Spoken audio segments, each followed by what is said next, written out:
As you lay out sheets in your model, you may need to make modifications to where views are placed within the sheet set. There are a few tools you can use to help make those modifications when necessary. In this video, you will see examples of these tools and how to use them.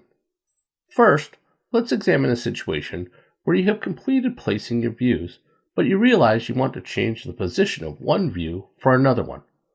In this example, the Level 1 plan was placed on the wrong sheet, and you want to place the Level 1 view on sheet A102 instead of A102.1. Select the view on the sheet and select the view to swap it with from the list.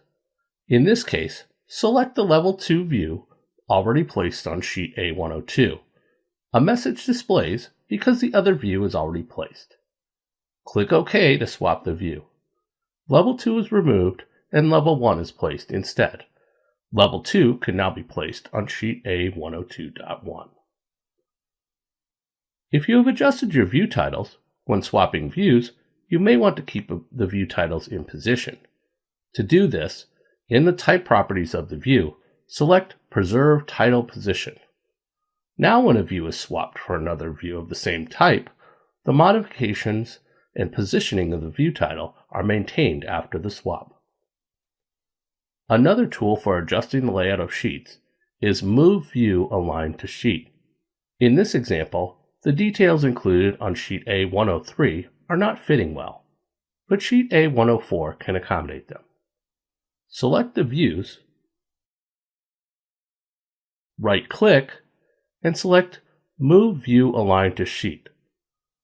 Select sheet A104 from the list of sheets and click OK.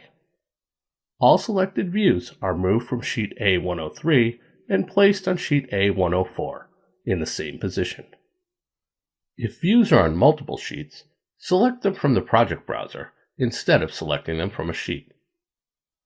The last tool lets you quickly remove views from sheets. Instead of opening each sheet and deleting each view, select views from the project browser, right-click and select Remove from Sheet. In this example, the elevations and sections are removed from the sheets so they can be reorganized. These tools can be used to help you reorganize and lay out sheets in your models after you have begun the placement of views.